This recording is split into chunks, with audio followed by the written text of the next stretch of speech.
My name is Jerry Lynn Ward, and I'm an attorney practicing in Austin, Texas with the firm of Garlow Ward PC. I've been doing a series on different aspects of rug reviews.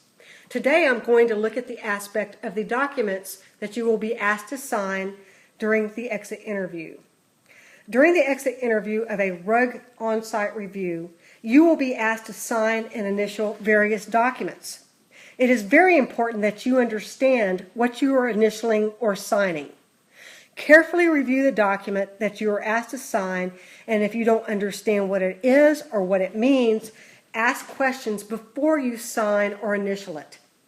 These documents create a record that could become relevant in a reconsideration or an appeal. Let us first discuss the details of this issue by reviewing the pertinent regulation. The regulation requires that you sign a records affidavit for each MDS assessment for which copies of clinical record documentation are provided to the nurse reviewer, attesting that the facility used its best efforts to obtain all relevant records, and that the documentation provided to the HHSC OIG nurse reviewer is as complete a compilation as was possible during the on-site review. The purpose of this seems to be twofold. One, to authenticate the clinical records underlying the MDS assessment, and two, to tie you down to a statement that you made your best efforts to obtain all relevant records during the on-site review. The significance of tying you down to a statement that you made your best efforts could be that the OIG will later try to undermine your credibility if you provide additional documents outside the on-site review or during a reconsideration. If you believe that you were prevented from putting forth your best efforts to provide complete documents, you should not sign any such affidavit. Instead, consult your attorney. Now, with regard to the affidavit that we have seen our clients being given and asked to sign, it would appear that the OIG is giving an affidavit that is not completely consistent with the regulation that we just went over. And let me show you a picture of it. This affidavit, in my opinion, is not sufficient to prove up any clinical data underlying the MDS assessment.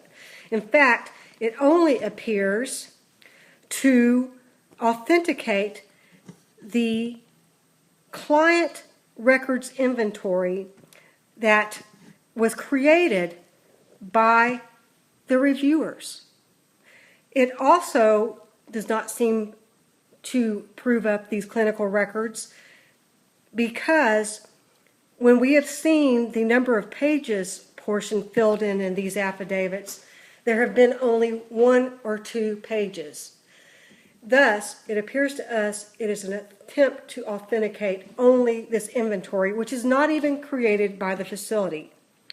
And it goes further by suggesting that this inventory is a business record kept in the usual course of business, which is untrue if you did not create the inventory prior to the entry of the reviewers and that you did not keep it in the usual course of business. Again, let me repeat. Do not sign and swear to things that are not true. Call your attorney for guidance. There are options with regard to this because the regulations state that if the nursing facility refuses to provide the required records affidavit, the nursing facility must state the refusal in writing and attach the statement to the records provided to the nurse reviewer.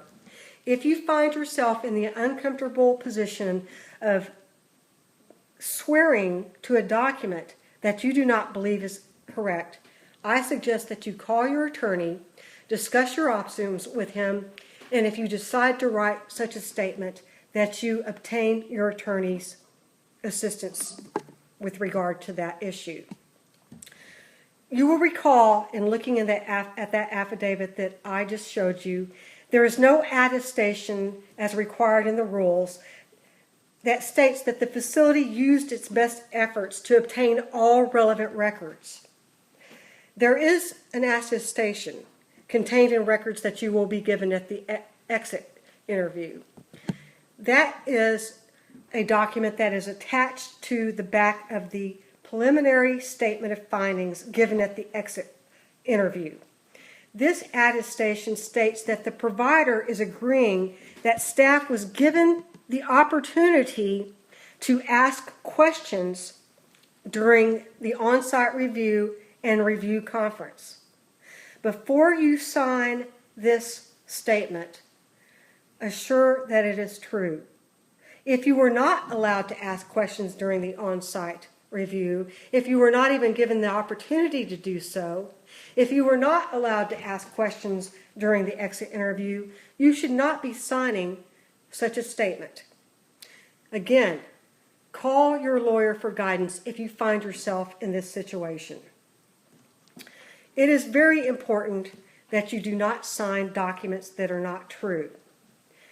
If you do that, in this particular instance, you could be putting yourself in a situation where you actually have a claim of lack of due process, but signing untrue documents could be used to defeat any such claim. If you have any questions about the veracity of the documents that you are asked to sign, call your lawyer for guidance. Again, this is Jerry Lynn Ward with the firm of Garlow Ward PC in Austin, Texas. Next week, I will be discussing the exit interview in detail.